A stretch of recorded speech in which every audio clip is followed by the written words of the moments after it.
Episode की शुरुआत में तानजीरो हैंतेंगू पर हमला करते हुए सोचता है, ये बहुत छोटा है, इसके गले पर एम करना बहुत मुश्किल है, पर मैं ये कर सकता हूँ। और तभी हमें हैंतेंगू की जीप पर टायर लिखा दिखाई देता है और तभी तानजीरो को उसके पीछे किसी के होने का एहसास होता है और वो सोचता है, आखिरकार ये कौन है? ये उन चारों की तरह बिल्कुल स्मेल नहीं कर रहा। आखिरकार क्या आ रहा है और मुझे क्या करना चाहिए? और अभी मुझे अपनी पूरी जान लगा के इसके गले को काटना ही होगा, पर इसे काटना बहुत मुश्किल है। मैं इसके आगे अपनी तलवार को नहीं लेकर जा पा रहा हूँ। लगता है नेजुको के खून का असर अब खत्म हो गया है। तब गेन्या तानजीरो को पीछे हटने के लिए कहता है। तब तानजीरो सोचता है, मैंने गलत डिसीजन लिया है, गेन्या मेरी वजह से शूट नहीं कर पा रहा है। और तभी तानजीरो के ऊपर एक हमला होता है जिससे वहाँ एक बहुत बड़ा धमाका होता है और हम देखते हैं वहाँ बहुत सारे वोटन ड्रैगन्स आ जाते हैं जो कि तानजीरो के ऊपर हमला करने लग जाते हैं।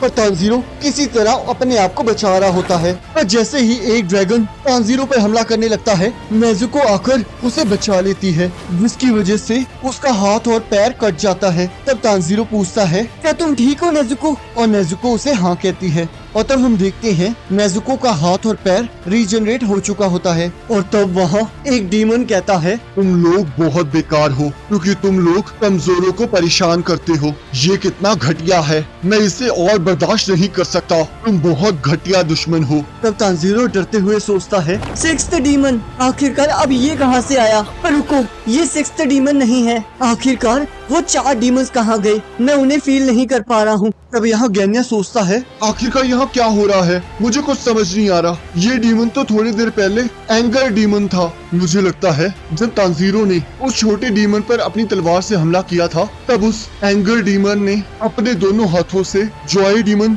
और प्लेजर डीमन को पकड़ लिया था और उन दोनों को पूरी तरह एब्सॉर्ब कर लिया था। और जैसे ही मैंने पलक झपकी, तब उस एंगर डीमन ने तीसरे डीमन को भी एब्सॉर्ब कर लिया और तब वो एंगर डीमन इस फॉर्म में ट्रांसफॉर्म हो गया। आखिरकार ये सारे डीमंस क्या इकट्ठे हो चुके हैं? इस बार तो ये स्प्लिट भी नहीं हुआ, पर अब ये बहुत जवान लग रहा है। ये तो एक बच्चा लग रहा है और ये बॉडी बिना मेन बॉडी के जुड़ी हुई है। तभी तानजीरो देखता है वो डीमन मेन बॉडी को छुपाने लगता है और तानजीरो उसे रुकने के लिए कहता है। और जैसे ही वो डीमन तानजीरो को गुस्से से देखता है, तानजीरो पूरी तरह से शॉक हो जाता है और सोचता है, यहाँ सांस लेना भी मुश्किल हो रहा है। आखिरकार ये कितना ताकतवर है, मेरे दिल में दर्द हो रहा है। तब वो डीमन कहता है, क्या हुआ? तो क्या जो मैं कर रहा हूँ तुम्हें कोई प्रॉब्लम है? दुश्मनों, जल्दी जवाब दो। तब यहाँ गेन्या सोचता है, इसकी आवाज और इसकी प्रेजेंस बहुत हैवी है। मैं अपनी ताकत खो रहा हूँ। अब तो मेरे लिए बड़ा होना भी मुश्किल हो रहा है। तब तानजीरो कहता है, आखिरकार तुम विलन्स क्यों हैं? तब वो डीमन कहता है, क्योंकि तुम कमजोरों को परेशान करते हो और इससे पहले तुमने एक छोटे से आदमी को मारने की कोशिश की थी जो कि तुम्हारे हाथ से भी छोटा था। तुम कितने शैतान हो। तुम जो कर रहे थे वो बहुत बुरा काम था। तब तानजीरो कहता है, कमजोर? आखिरकार तुम किसे कमजोर कह रहे हो? अपनी बकवास बंद करो। तुम लोग बस भूख के प्यासे हो और मुझे पूरा यकीन है कि तुमने अब तक 200 से भी ज्यादा लोगों को खा लिया होगा। आखिरकार वो लोग तुम्हारे लिए क्या थे? क्या उन सभी ने ऐसा कुछ किया था जिसकी वजह से उन्हें मरना पड़ा? अब इतने सब लोगों को मारने के बाद तुम खुद को बेकसूर मानते हो। तुम लोग बहुत घटिया हो, तुम्हें माफ नहीं किया जा सकता। तुम एक शैतान हो, तो इसलिए मैं खुद तुम्हारा गला काटूंगा। और यहाँ गेन्या सोच रहा होता है, ये डीमन कितना ताकतवर है, मैं तो यहाँ से हिल भी नहीं पा रहा हूँ। तब वो डीमन कहता है, क्या तुम्हारी बातें खत्म हो गई? तब तानजीरो कहता है, मैं खुद तुम्हारा गला काटूंगा। तब वो डीमन कहता है, तो क्या जिन लोगों को मैंने खाया वो तुम्हारे रिलेटिव्स थे? तब तानजीरो मना करता है। तब वो डीमन कहता है, फिर तुम्हें इस बारे में चिंता करने की कोई जरूरत नहीं है। तब तानजीरो कहता है, ये मेरे चिंता करने ना करने की बात नहीं है, मैं बस ये चाहता हूँ कि कोई और उस दर्द को ना फील करे। तब वो डीमन कहता है, तुम्हें ये सब कुछ सोचने की जरूरत नहीं है। तब तानजीरो कहता है, तुम्हें किसी ह्यूमन की मदद करने के लिए कुछ सोचने की जरूरत नहीं है। तुम ये बात नहीं समझ पाओगे क्योंकि तुम एक जानवर हो। और तब वो डीमन तानजीरो पर हमला कर देता है और यहाँ हम देखते हैं मिस हाशिरा अभी भी कैद होता है। तब ग्योको कहता है, किसी को तड़पते हुए देखने में कितना मजा आता है, इससे मेरी क्रिएटिविटी और भी ज्यादा बढ़ती है। वैसे सच बताऊं तो मैं ये देखना चाहता हूँ कि तुम इसे कब तक संभाल पाओगे, और मुझे उससे पहले उस घर के अंदर कुछ चेक करना है। पता नहीं उसके अंदर ऐसा क्या है जिसे तुम बचाने की कोशिश कर रहे हो। और तब ग्योको अपने पोर्ट के अंदर वापस चला जाता है। तब मिस हाशिरा सोचता है जितनी हवा मेरे लंग्स में बची है उसकी मदद से मैं यहाँ पर बस एक ही अटैक परफॉर्म कर सकता हूँ। मिस्ट ब्रीथिंग, फर्स्ट फॉर्म, लो क्लाउड्स, डिस्टेंट हेज। और हम देखते हैं वो वहाँ से बाहर नहीं निकल पाता और सोचता है मैं इसे अपनी थ्रस्टिंग टेक्निक से भी नहीं तोड़ पाया, पर शायद ये मेरी खराब तलवार की वजह से है। अब कुछ नहीं हो सकता, मैं मरने वाला हूँ। काश यहाँ कोई बैकअप होता, पर मास्टर मैं अब मरने वाला हूँ। अब मुझे लगता है आपको तो नई और हाशिरा को ढूंढना होगा। और तभी मिस हाशिरा को तांजीरो की आवाज सुनाई देती है जो कि उससे कहती है आखिरकार तुम ऐसा क्यों सोच रहे हो, किसी को नहीं पता कि फ्यूचर में क्या होगा। तो मिस हाशिरा सोचता है आखिरकार ये कौन है, तांजीरो ने तो ये बात कभी नहीं कही थी, आखिरकार ये किसने कहा था। और तब यहाँ कानामोरी ग्योको को उस घर के अंदर आने से रोक रहा होता है। तो ग्योको कहता है तुम्हें पता है ना ये बेकार है। रुको, क्या तुम मुझसे सच में लड़ना चाहते हो, ये कितना बेकार है। और तब जैसे ही कानामोरी ग्योको पर हमला करने लगता है, ग्योको उस पर हमला करके उसे नीचे फेंक देता है और कहता है आखिरकार तुम इस घर को क्यों बचाना चाहते हो, लगता है विलेज चीफ यही है। और यहाँ हम देखते हैं नेजुका तांजीरो की तलवार ठीक कर रहा होता है और सोचता है ये कितने कमाल का स्टील है। तब ग्योको सोचता है ये तो मुझे बहुत यंग लग रहा है, मुझे नहीं लगता ये विलेज चीफ है। और नेजुका को बुलाने लगता है। और नेजुका उसकी बात को इग्नोर करते हुए ये सोच रहा होता है कि आखिरकार ये तलवार किसने बनाई है, ये तो बहुत कमाल की है। आखिरकार उसने क्यों अपना पूरा नाम इस पर नहीं लिखा, यहाँ सिर्फ एक ही लेटर है। रुको, शायद मुझे समझ आ गया है। और तब ग्योको गुस्से में सोचता है आखिर ये ह्यूमन कितनी कंसंट्रेशन से काम कर रहा है, इसे तो मेरे आने का एहसास भी नहीं हुआ, मुझे ये बिल्कुल अच्छा नहीं लग रहा है, मैं भी कभी इतना ज्यादा कंसंट्रेट नहीं कर पाया, मैं एक आर्टिस्ट के तौर पर हारा हुआ महसूस कर रहा हूँ। और वो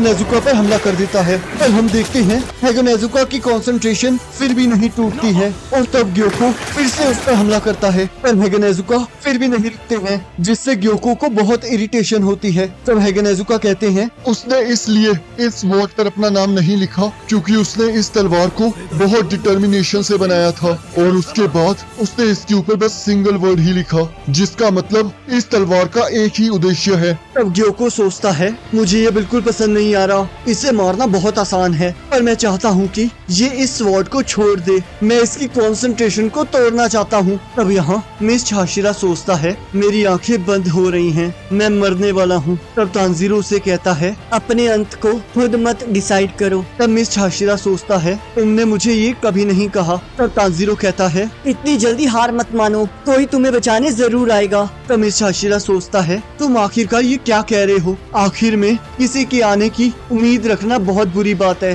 तब तांजीरो कहता है एक पर्सन एक हद तक ही कुछ कर सकता है, इसलिए लोग इकट्ठे मिलकर काम करते हैं। तब मिस हाशिरा सोचता है कोई मेरी मदद नहीं कर सकता क्योंकि बाकी सभी लोग मुझसे कमजोर हैं, मुझे पहले ही सब कुछ ठीक कर देना चाहिए था, पर मैंने बहुत गलत डिसीजन लिया, मैंने अपनी ताकत को बहुत ज्यादा समझा क्योंकि मुझे लगा मैं एक हाशिरा हूँ। तब तांजीरो कहता है तुम गलत नहीं हो म्यूचिरो, सब कुछ ठीक हो जाएगा। तब मिस हाशिरा सोचता है मैं अब मरने वाला हूँ क्योंकि मैंने बहुत गलतियाँ की हैं। और तब यहाँ कोतेत्सु मिस हाशिरा की मदद के लिए वहाँ आ जाता है और कहता है मैं आपको यहाँ से बाहर निकाल कर रहूंगा, मैं आपको बचा लूंगा। आखिरकार ये है क्या, ये एक जेली की तरह क्यों लग रहा है। तब मिस हाशिरा सोचता है जब मैं इसे नहीं तोड़ पाया तो तुम कैसे इसे तोड़ोगे, तुम्हें मुझसे ज्यादा किसी और चीज की फिक्र होनी चाहिए, तुम्हें जाकर विलेज चीफ की मदद करनी चाहिए, पर वो भी तुम्हारे लिए मुश्किल होगा, पर तुम कम से कम ज्यादा से ज्यादा तलवारों को इकट्ठा करके यहाँ से भाग सकते हो। और तभी वहाँ एक छोटा डीमन आ जाता है और मिस हाशिरा कोतेत्सु को उसके पीछे देखने के लिए कह रहा होता है और तभी वो डीमन कोतेत्सु पर हमला कर देता है और तब मिस हाशिरा उसे वहाँ से भागने के लिए कहता है पर वो डीमन कोतेत्सु के पेट में अपना पंजा मार देता है। तब मिस हाशिरा सोचता है इसने उसके कमजोर हिस्से पर वार किया है, ये पक्का मारा जाएगा। आखिरकार तुम ये क्या कर रहे हो, अपने जख्म को पकड़े रखो और यहाँ से भाग जाओ, मेरे पास मत आओ, तुम्हें मेरी मदद करने की कोई जरूरत नहीं है, तुम कुछ नहीं कर सकते। और तब हम देखते हैं कोतेत्सु उस वाटर बबल के अंदर कुछ एयर ट्रांसफर करता है और तब मिस हाशिरा को तांजीरो की बात याद आती है जिसने कहा था दूसरों की मदद करने से होंगे, आखिर में तुम्हारे साथ भी अच्छा ही होगा। और तब एक और पर्सन कहता है, जब ह्यूमंस को किसी की मदद करनी होती है तब उनकी स्ट्रेंथ का कोई मुकाबला नहीं कर सकता, समझे म्यूचिरो? और तब यहाँ मिस्ट हाशिरा सोचता है, मैं जानता हूँ, mist breathing second form 8 layer mist. और हम देखते हैं वो उस वाटर बबल को तोड़ देता है और सोचता है, अब मुझे याद आया तांजीरो, मेरे फादर की भी आंखें तुम्हारे जैसी रेड थी। और इसी के साथ एपिसोड खत्म हो जाता है। अब अगर आपको ये वाला एपिसोड अच्छा लगा है तो नीचे लाइक का बटन है, उस पर क्लिक कर देना और चैनल पर नहीं हो तो सब्सक्राइब कर देना। अब नेक्स्ट एपिसोड का लिंक आपकी स्क्रीन पर आ रहा होगा और उस पर क्लिक करके अगले एपिसोड को देख सकते हो।